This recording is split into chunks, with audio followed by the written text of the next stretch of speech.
Broadcast Service Radyo Pilipinas. Radyo Publiko ng Bagong Pilipinas para sa Bagong Pilipino. Naghahatid ng mahahalagang balita at impormasyon na guugnay ng pamahalaan sa sambayanan.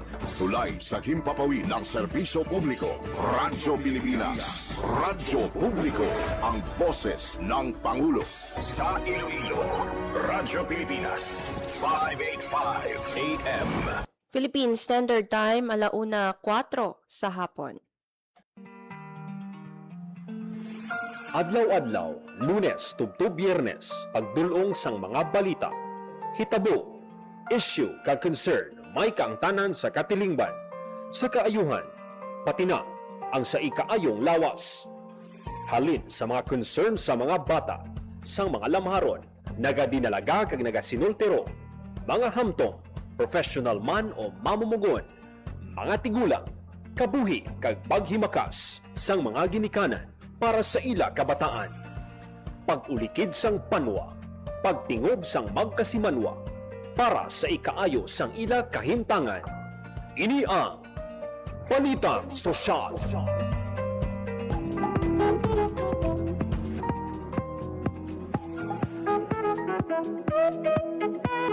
Mayong hapon Pilipinas, mayong hapon Western Visayas. Adlaw kita sang Lunes, June 22, 2026. Sa ngalan sang inyong regular anchor, Marian Grace Serenieta, ako na yung inyong makaupod, Hope Torrechante. Welcome sa Balita Sosyal.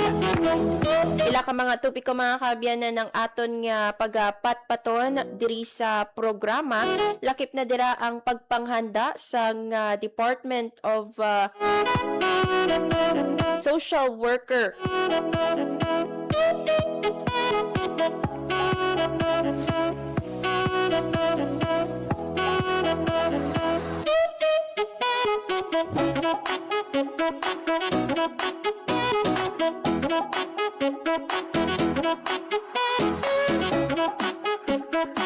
Pagapat pa to naton sining hapon mga kaabyanan ang Department of Social Welfare and Development Field Office 6 tuhoy sa pila ka mga programa o kon preparasyon Manila no sa typhoon season o kon tig-ululan. May ara bala kita sang enough nga mga family food packs.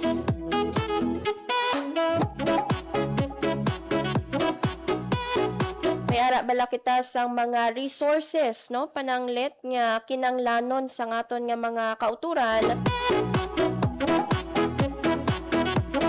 if may ara no maglabay nga bagyo diri sa aton sa Western Visayas. Actually mga kaabyanan bisan hindi man direkta no nga nagalabay ang bagyo bangod sang pag-ulan-ulan may mga instances gid yan no ang mga pila naton ka mga lugar sa Region 6 ginabaha so may mga kauturan kita nga maapektado. So sining rainy season mga kaabyanan, how ready ang Department of Social Welfare and Development Field Office 6, partikular no ang ilang Disaster Response Management Division sa pag-cater sang needs no sa aton nga mga kauturan. Importante nga mabalaan naton kung preparado ang aton nga DSWD6. Ito mapahamtang man kita, no? Kung balaan naton nga the government is on top of this situation.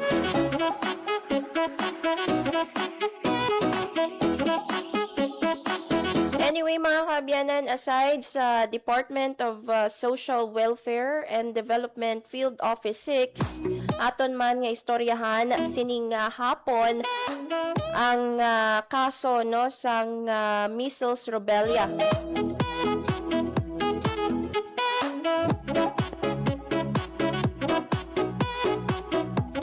Ukon ang pagpamakuna kontra measles rubella.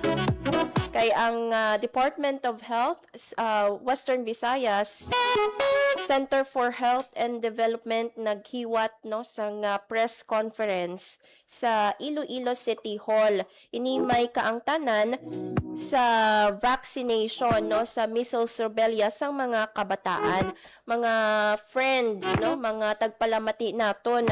Nagsugod na ang school year 2026-2027.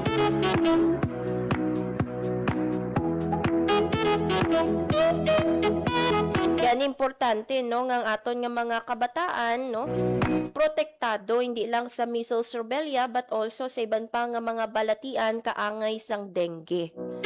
So sa mga ginikanan, especially kung may ara ka mo mga babies.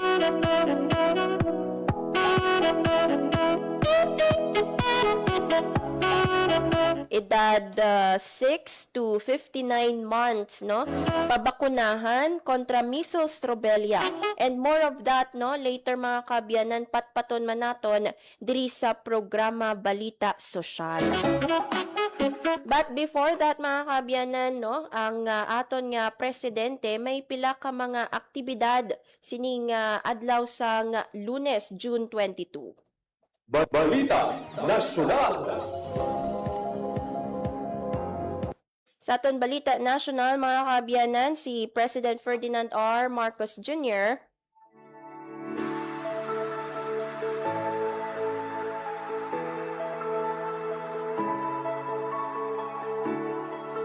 nagpadulong no sa Cebu City. So, ginpangunahan ni President Ferdinand R. Marcos Jr. ang launch no sang Department of Social Welfare and Development Walang Gutom Kitchen sa Cebu City.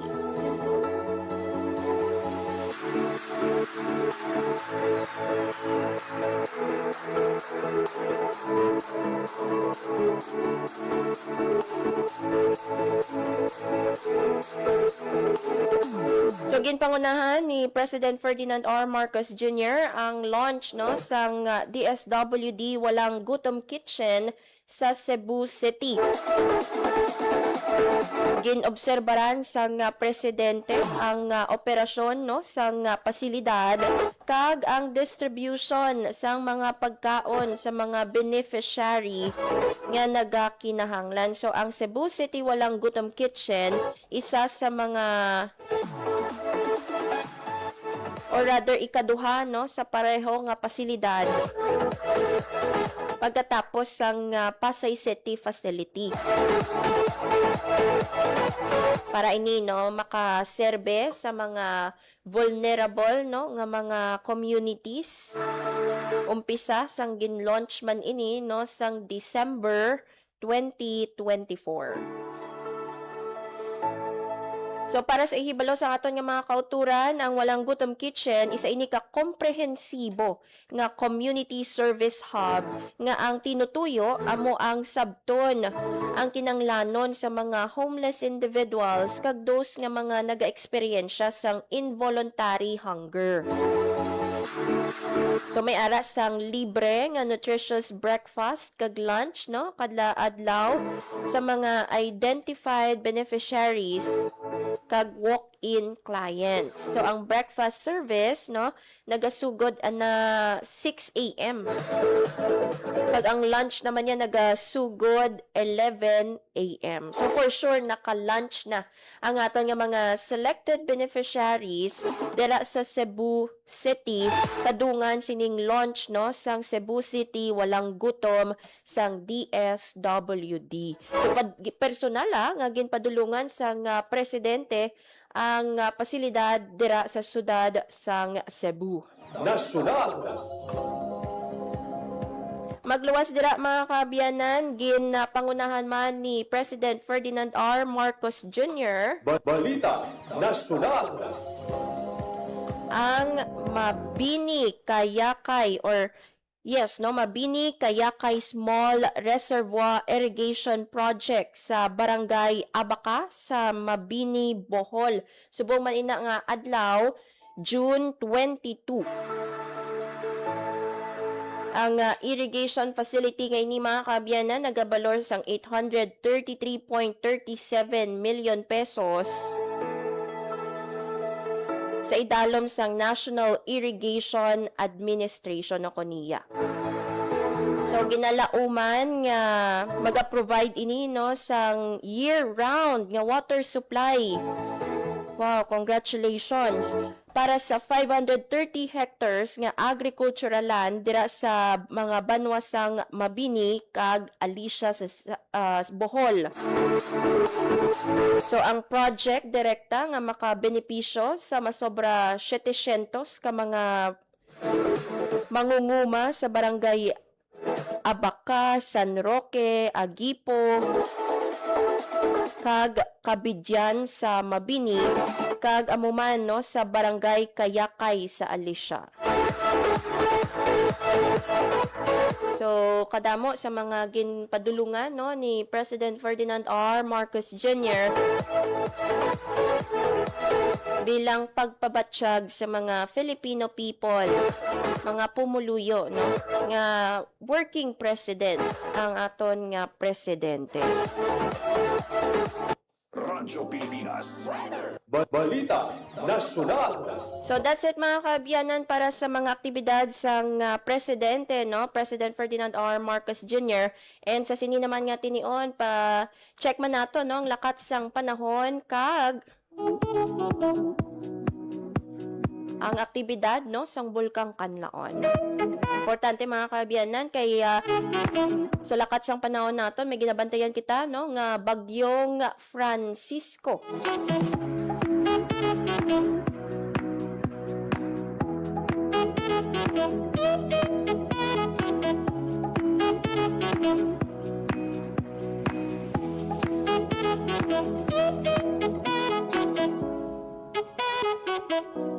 Para magatag sa aton mga kaabyanan sang pinaka-latest sa lakat sang panahon, makaupod naton Ma'am Lenore Silvestre sang Pag-asa Iloilo. Ma'am, maayong hapon.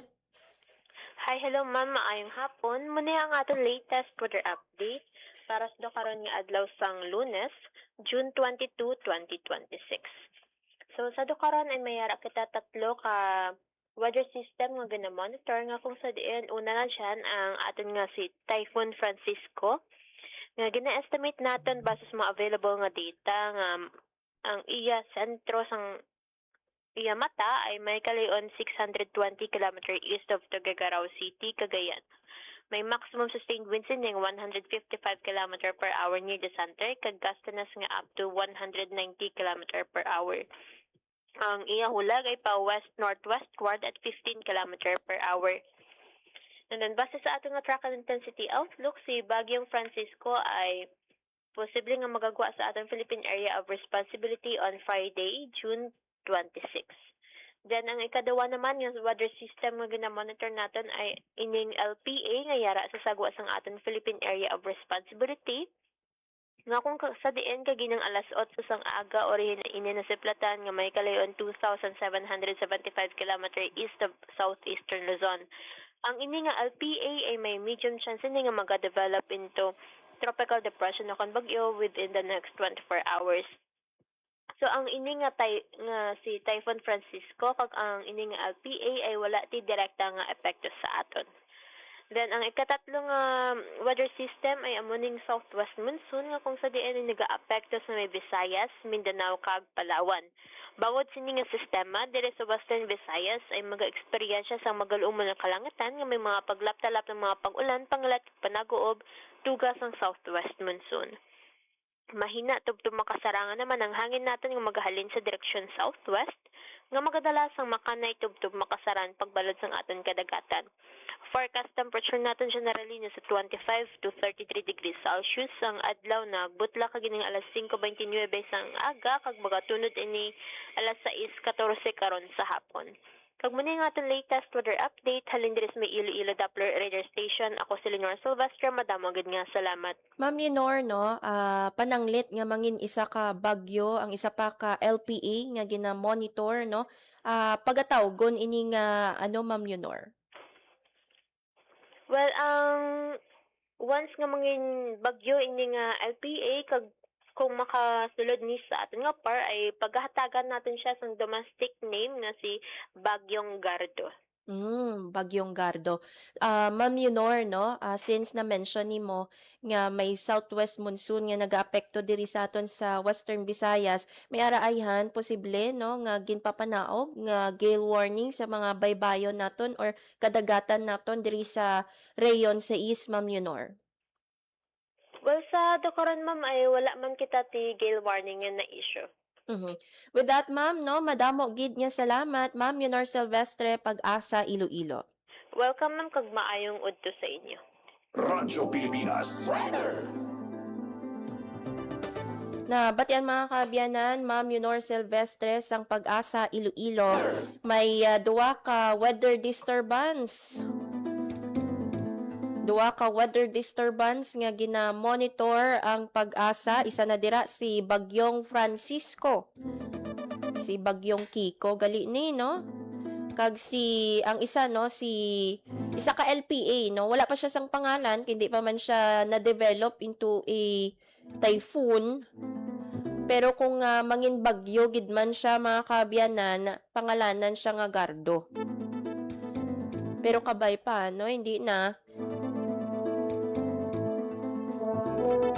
Meanwhile, diri sa aton sa Western Visayas, hindi kita direkta nga apektado sang duha ka weather disturbance. However, ang aton niya diri nga prevailing sa Western Visayas amo ang southwest monsoon. Wala sang gin-issue nga gale warning no ang DOST Pag-asa abot silingon makapalayag no ang aton nga mga sakayang pandagat. So makalayag sila subong adlaw mga kaabyanan kaya wala no sang gale warning sa mga baybayon o kon kadagatan nga nagapalibot diri sa aton sa reyon 6. Meanwhile, sa bahin naman sang Bulkang Kanlaon, siyam ka volcanic earthquake ang nabalhag sa sulod sang 24 oras sinasandig sa June 22 bulletin sang DOST PHIVOX samtang ang sulfur dioxide flux o kon asupre nga ginpagwa sang bulkan kahapon nga adlaw June 21 yara sa 3,418 tons. Sa gihapon, nagapabilin sa alert level 2 ang Bulkang Kanlaon. Philippine Standard Time, 1:20 sa hapon. Sa aton nga pagbalik mga kaabyanan, istoryahan tanay, no? Ang nangin kaundan sang press conference sang Department of Health, Western Visayas, Center for Health and Development. Tuhoy, no? Sa pagpamakuna kontra measles, rubella. Bantayan naton ano ba lang mga pahanumdum sang DOH para sa mga ginikanan kag mga kabataan. Bantayan mga kaabyanan no sa pagbalik sang balita sosyal.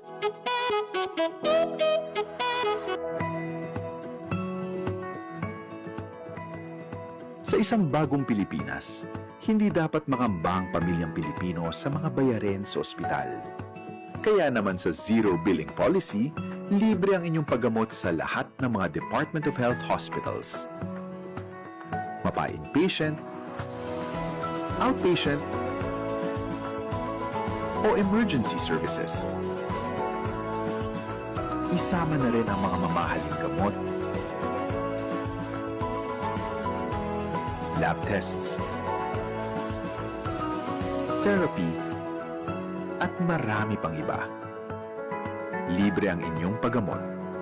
Ang pangangalaga sa kalusugan ng mamamayan ay ang ating pangunahing tungkulin dahil ang serbisyong medikal ay karapatan at hindi dagdag pasanin. Philippine Standard Time, 1:22 sa hapon.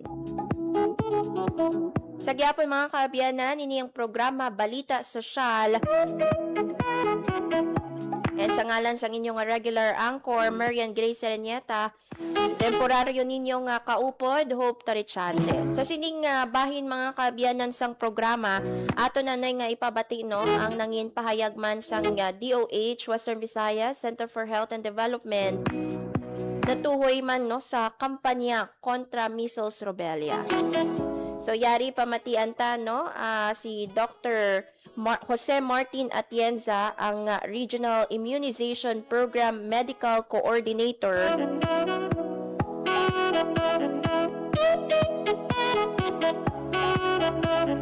sang DOH WVCHD.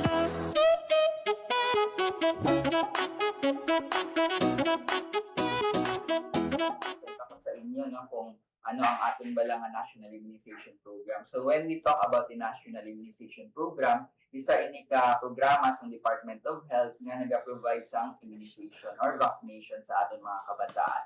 Ang ini nga programa, in-establish ini siya sa 1976 kaga before no, we were only able to provide protection against 6 most common vaccine preventable diseases, but right now as the program has been expanding all over the past few years, we can see that the national immunization now protects our children and our community against 14 most common vaccine preventable diseases.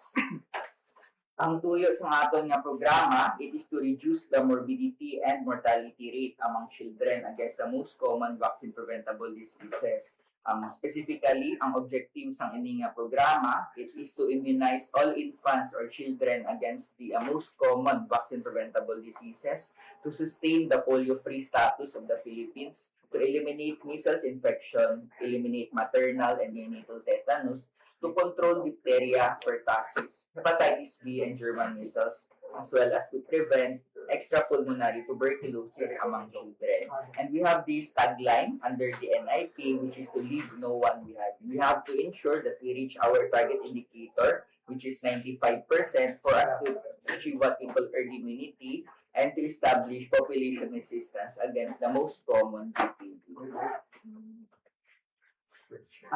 So, going back, ano ba lang mga program, ano ba lang mga bakuna ang ginhatag nato sa ating mga health center. So, ini nga mga bakuna, ini dapat ang ating mga types of vaccines no, nga ginabaton libre sa ating mga health centers. No? Paupod sini ang ating BCG vaccine kontra tuberculosis nga ginahatag at birth. Hepatitis B vaccine nga ginahatag man kaupod sa ating BCG vaccine at birth kontra hepatitis B infection. We have as well a pentavalent vaccine na kontra sa 5 klase nga balatian no, sa diphtheria, pertussis, tetanus, Haemophilus influenza type B, ug hepatitis B, BOPV or bivalent oral polio vaccine nga naghatag protection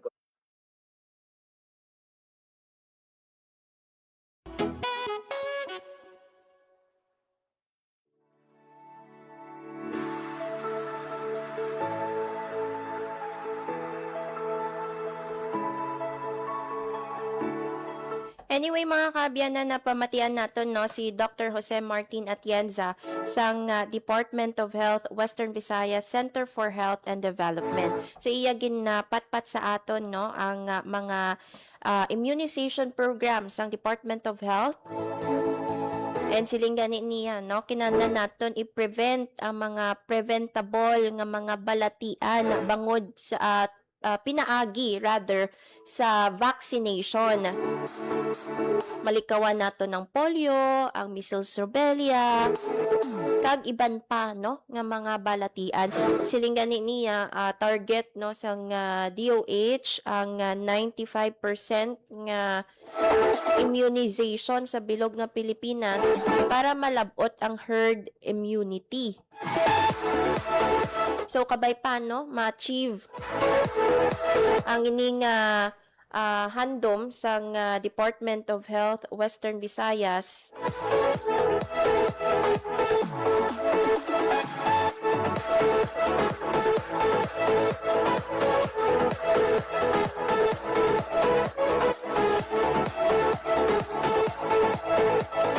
And sa aton nga mga ginikanan no, ang panugyan sang DOH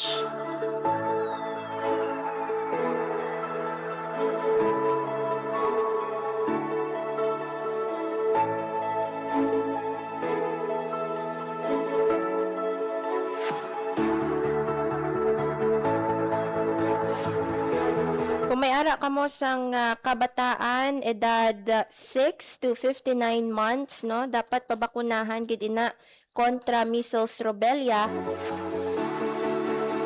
So kaupod no ni Dr. Jose Martin sa ginhiwat nga press con, ang iban pa nga mga health officers kaangay nanday Miss Mayet Gabanto, National Immunization Program Coordinator, kag Dr. Maria Stella Paspe, Pediatric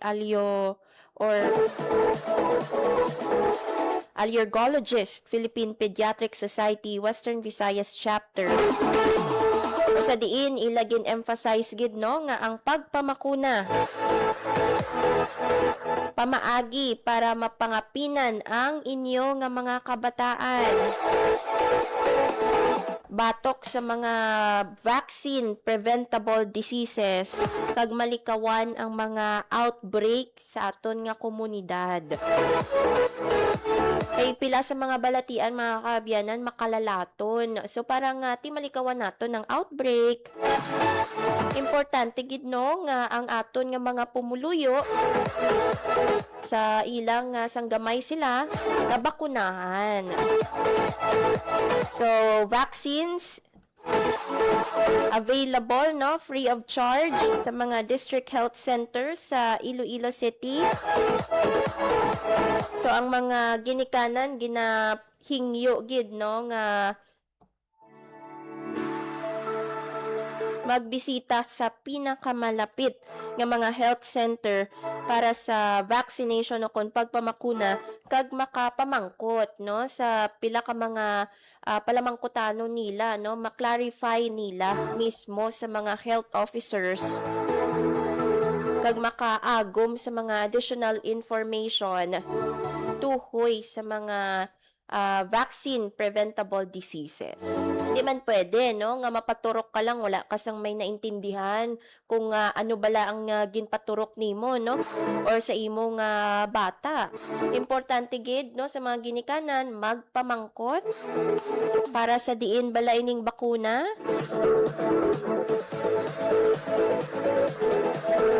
Kay lain gid yan, no? Kung may ihibalo ang mga ginikanan o kon guardian. Again, para ina no sa pagpangapin sa mga kabataan mapangapinan o kung malikawan ang outbreak sa community.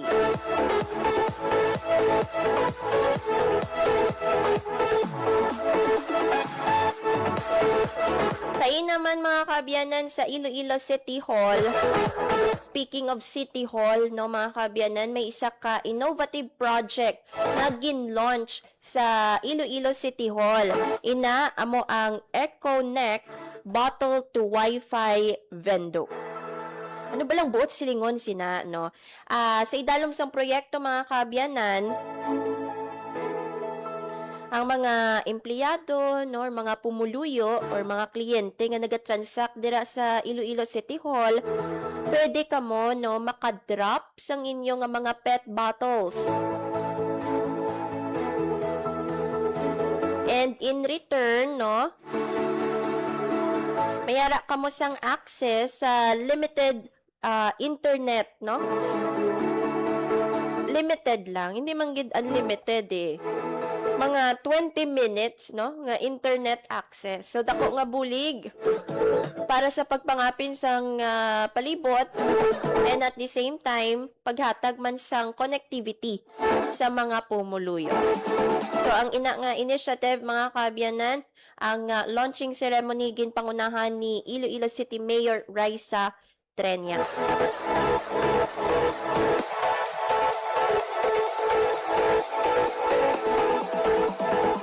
So kabay pa no, buylugan ini sa mga pumuluyo kay hindi lang ini about internet connection. Parte man ini no sa aton nga pag-minimize sang mga PET bottles sa palibot naton.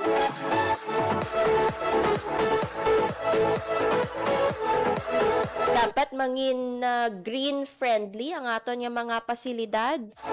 So kung mayara ka mo dira sang inyong pet bottles, dalon nyo ina, no?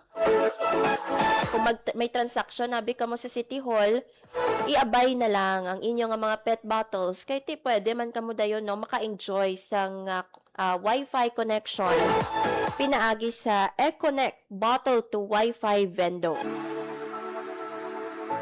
Philippine Standard Time 1:33 sa hapon. Sa aton nga pagbalik, makaupod na naton si Sir Angelo Miranda sang Disaster Response Management Division sang Department of Social Welfare and Development Field Office 6.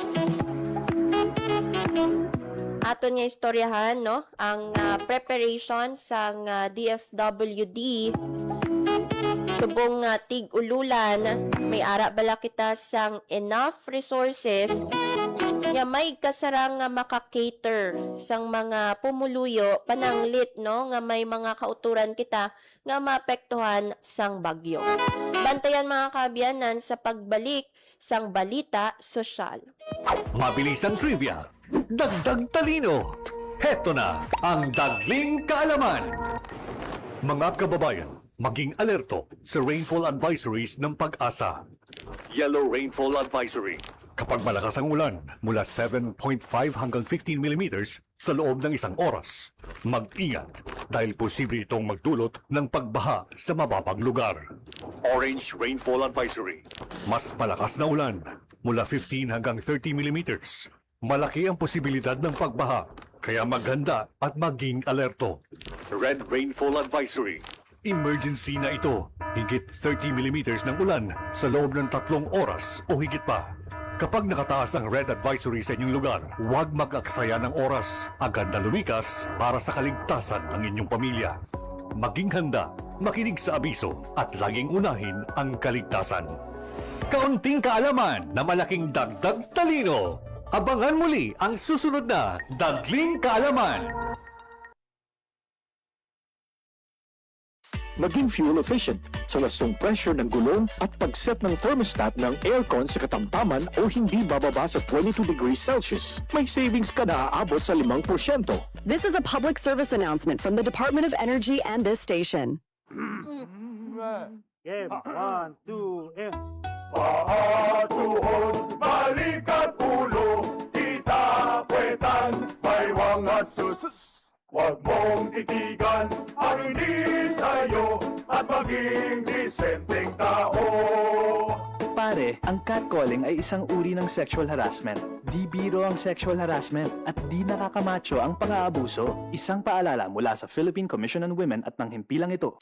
Maging fuel efficient sa regular na preventive maintenance, malinis na air filter, fuel injectors at engine oil, may savings ka na aabot sa 2%.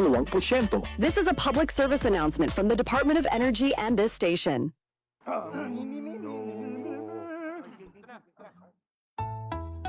Ang sumitsit ay bang-mang-mang, ang sumipol ay bang-hunghang, ang babae sa lansangan, huwag iritan kundi igalang. Pare, ang catcalling ay isang uri ng sexual harassment. Di biro ang sexual harassment at di nakakamacho ang pang-aabuso. Huwag iritan kundi igalang. Isang paalala mula sa Philippine Commission on Women at ng himpilang ito. Ang violence against women and their children o VAUC ay isang krimen at hindi isang pribadong usapin lamang. Ito ay nakasaad sa Rule 3, Section 6 ng Republic Act 9262 o Anti-Violence Against Women and Their Children Act of 2004. May obligasyon ako, ikaw, tayong lahat. And vow now. It's our duty. Ang paalalang ito ay hatid sa inyo ng Philippine Commission on Women at ng himpilang ito. Maging fuel efficient. Planuhin ang bawat biyahe para iwas traffic. Mag-carpool para sa mababang carbon footprint at emission. Tipid na pamasahe, may savings ka na aabot sa 10%. This is a public service announcement from the Department of Energy and this station. Maging fuel efficient. Panatilihin ang takbo ng sasakyan sa speed limit o 60 to 80 kilometers per hour at gamitin ang cruise control sa mga highways. May savings ka na aabot sa 15%. This is a public service announcement from the Department of Energy and this station. Uy, ako ba yun? Kung tunay kang lalaki, ito ang alak para sa'yo. Ay, ako ba yun? Gusto mong pumutik? Ha? Ako ba yun? Hubad at duguan ang babae nakita sa madilim na iskinita. Hindi ako biktima, manika, produkto. Babae ako. At ako ang magpapasya para sa sarili ko. Ang mensaheng ito ay hatid sa inyo ng Philippine Broadcasting Service at ISIS International Manila.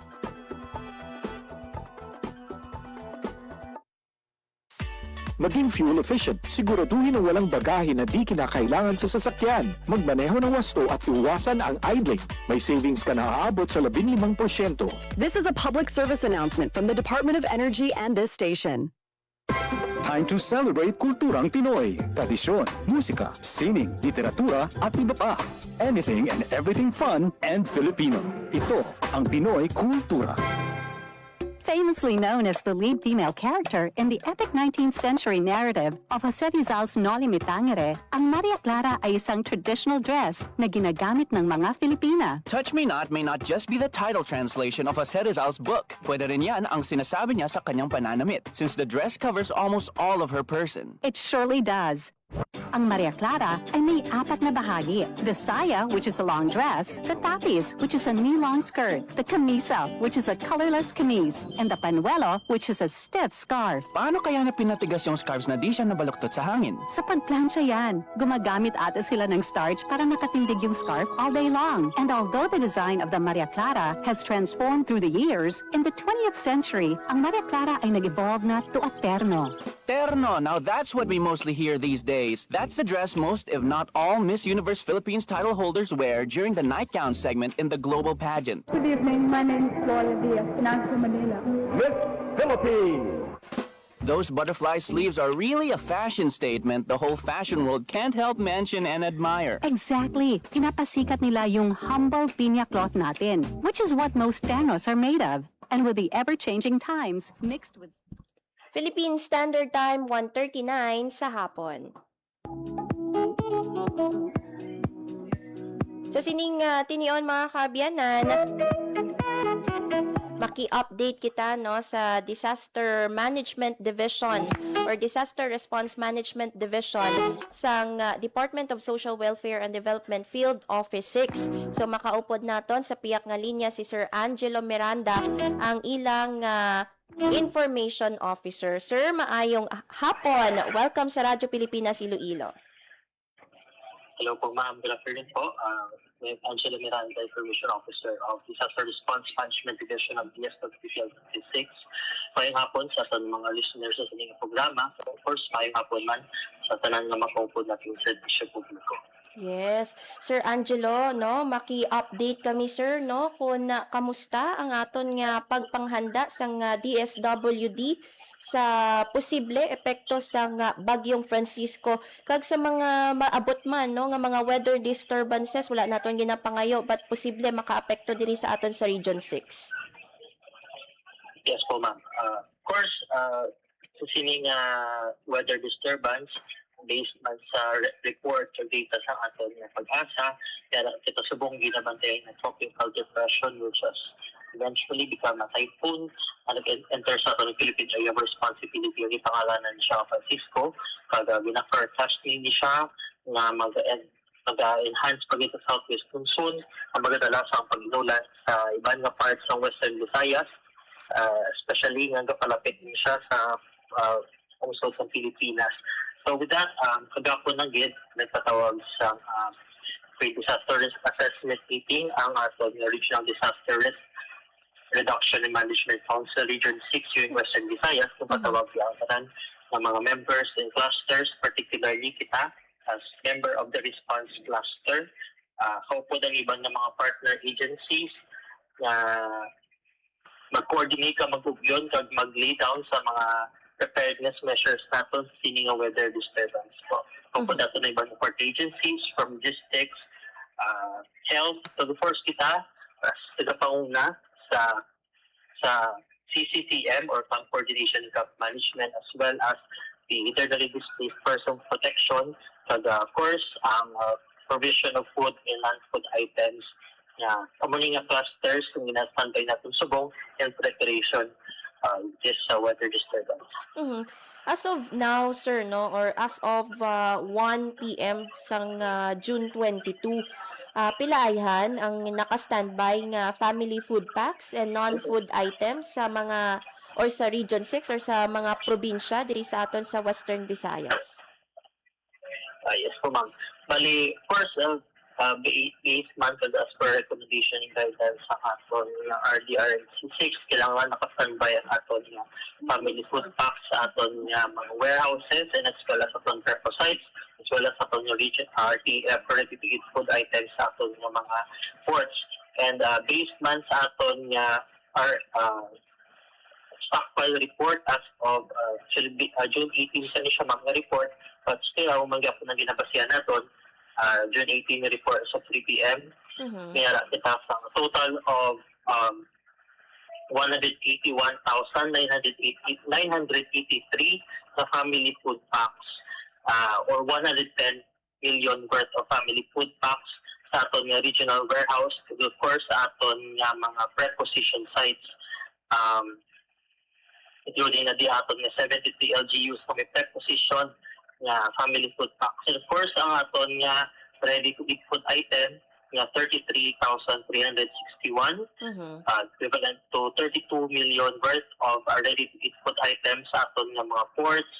And kaso nga may mga reports kita nga mabaton nga may naka-standby or may mga LSIs kita or locally stranded individuals in kaso nga mag-stop ang biyahe sa ating vessels, water vessels. And of course, mayroon man kita 18,437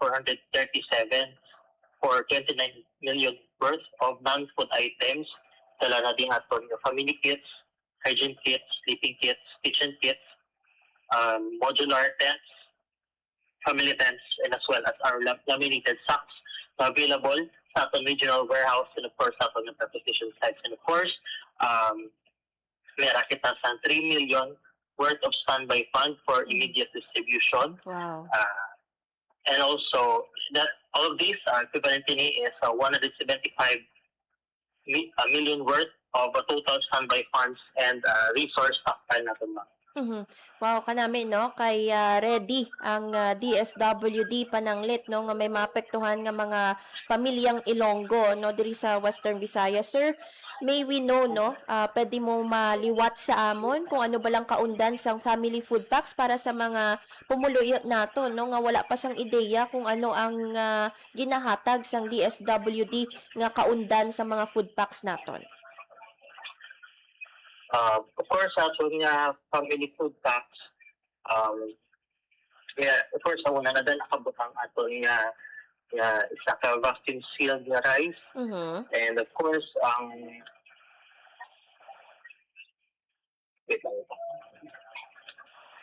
ato vacuum sealed nga rice, of course, ato nga canned goods, ato couple meals, and of course, ang ato nga other essential goods nga for immediate distribution nga kung sakali nga may mga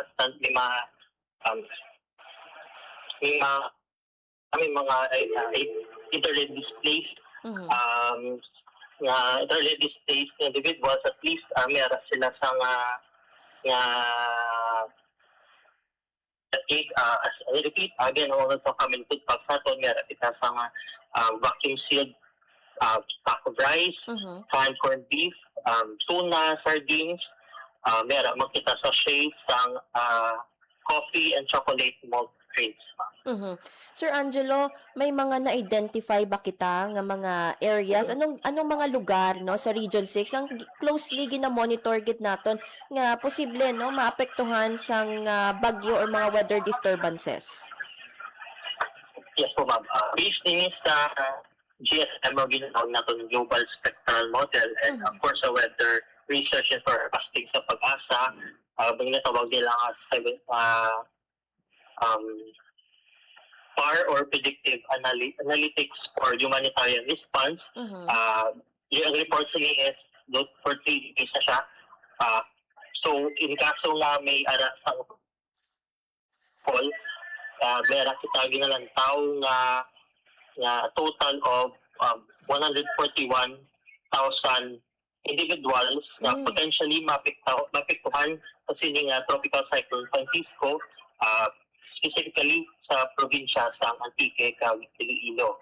That's why isa sa mga measures ang guidance based sa RDR feature natin is to ensure kami naka-standby ng family food packs and especially with RTF kid na stockpile, especially sa mga tatabok pala or mga passengers natin, really particularly sa Katiklan and Solmera, sa Buruanga, kid basi mera sang wala natin na pangayo or in case na mera sang cancellation of sea vessel trips.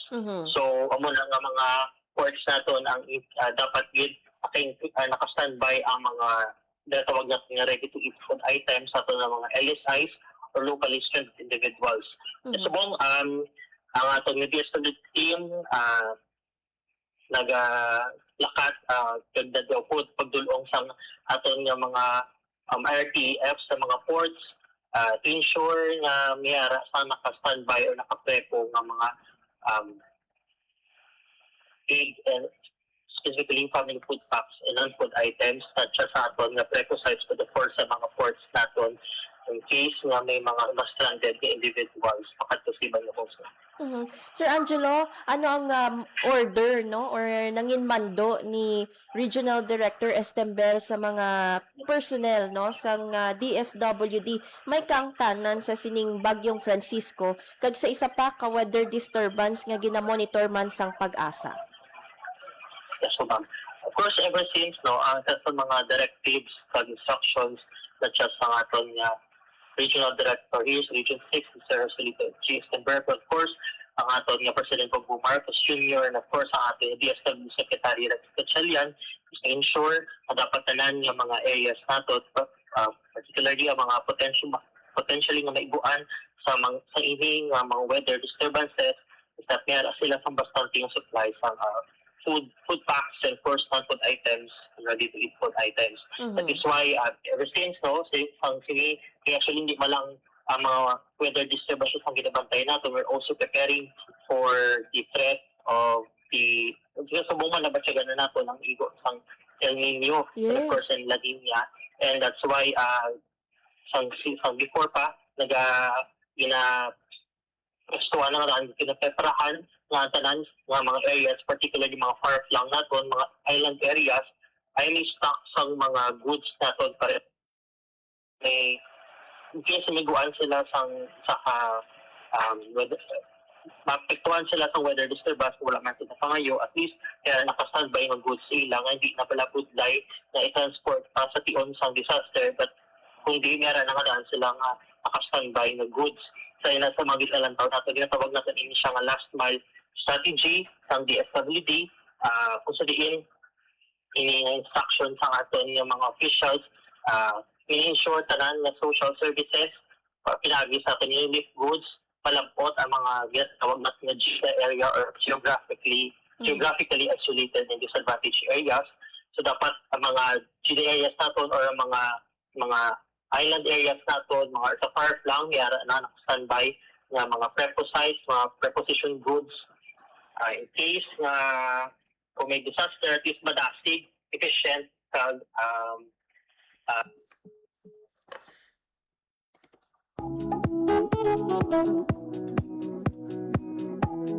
So sa aton nga mga tagpalamati no, aton ginaistoryahan ining preparasyon sang Department of Social Welfare and Development Field Office 6 sa bagyo no kun weather disturbance diri sa aton sa Western Visayas.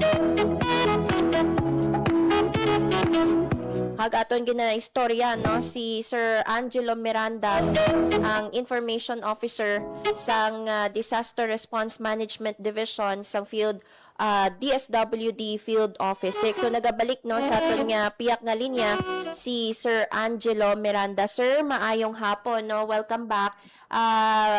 You were saying again, sir, no, sa sa order ni Regional Director Estember.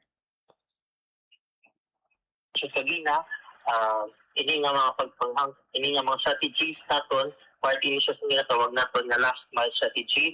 O sa diin, we have this objective na dapat ma-deliver or madulong assistance through our family food packs rate with food items and non-food items sa itong ginatawag na GIDA areas or geographically isolated in disadvantaged areas or sa mga communities na pwede giniigo sang kalamidad na dapat may naka-preposition ng relief goods na malapit sila para kung kanikaso nga magyan sila sa weather disturbance or sa kalamidad mula na kung dito pa ngayon, at least malapit sila ang goods na hindi na kinanglan deliver in case ng disaster. Siyempre, aala sila sa Piata Island, so budlay na mag-i-deliver ang goods kung in kaso mag-abot ang isa ka bagyo. So at least nakastandby na dito para kung in case man mayara report of affected, tagaan sila yung sigida, pinaagi sa, of course, sa coordination, support and local government units. Sir Angelo, no, before kanako, no, kuhaan sang mensahe sa aton nga mga kauturan, naka-heightened alert bala ang Disaster Response Management Division sang Field Office 6 or may ara kamo sang ginatawag man nga red alert status kung may ara sa mga bagyo nga nagakatabo, no, diri sa aton sa pungsod Pilipinas? Subong kumamag ginawit natin subong i-share memorandum from the Regional Disaster Risk Reduction and Management Council or DRC. So daw, ginaulat natin kung panahon sila sa memorandum ang pag-raise ang alert status natin sa mga concerned agencies. So as soon as mapanahog ang alert status, sigida kita sa DSWD Field Office 6 can also heighten or we can activate our alert status based man sa threat ng sining weather disturbance. And with that, soon as ma-activate ang aton na alert status, ma-activate man ang aton nga disaster response clusters, pinagi sa aton na quick response teams, mga standby sa ilang mga designated areas to ensure prompt monitoring, coordination kapag check ang ilang mga sa mga areas, kung in case na mag-abot or mag-agi or magpalapit na sini ang tropical cyclone Francisco and may ma-receive kita reports from them, from the LGUs, or sila mismo ang mag-ahatag sa immediate aid through our goods as any of other essential services sa aton yung mga affected and sa mga displaced natin nga families and individuals. Sir, last na lang, no? Anong mga pangabay sa DSWD Field Office 6 sa mga pumuluyo, no? Para makabulig sa preparedness antes, no? Ang bagyo maka-apekto man diri sa aton sa Western Visayas. Hopefully, hindi gid man, no? Sir Angelo. Yes po, ma'am. Of course, kita sa DSWD Field Office 6, ginapangabay din natin gawin abiso sa tanan sa mga pumuluyo natin sa mga kopdara natin nga maghanda gid kita. Of course, hindi lang bagyong ginapapalaan natin.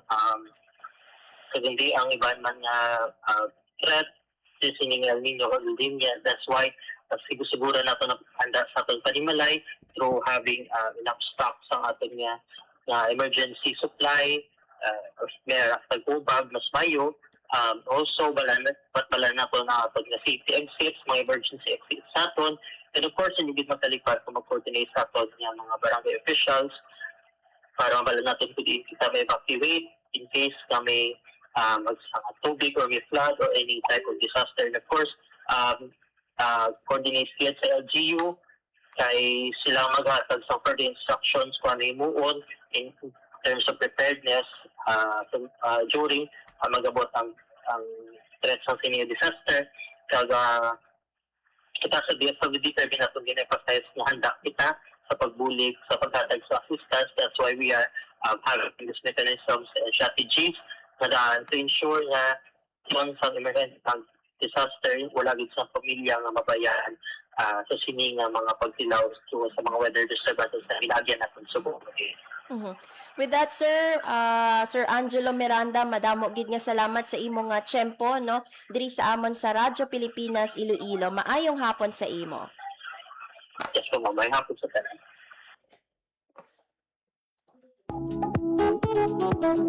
Na batian mga kaabyanan si Sir Angelo Miranda, ang Information Officer sang DSWD Field Office 6 Disaster Response Management Division. So aton nga ginaistoryahan ang pagpanghanda sang DSWD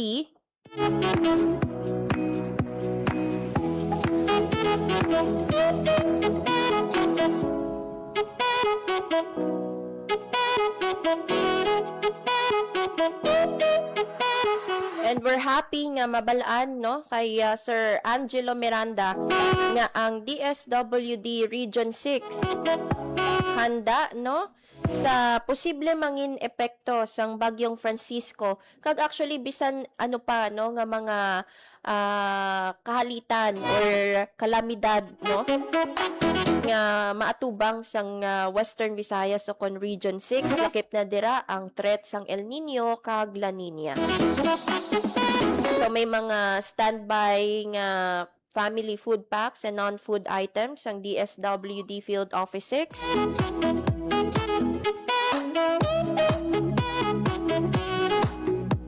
And syempre mga kaabyanan, may mga pangabay ang DSWD sa mga kauturan naton because again, i-emphasize naton shared responsibility ini siya yan, no? Hindi naton pagulaton nga ang gobyerno lang ang mahulag para sa aton. Kita man nga mga pumuluyo dapat ready.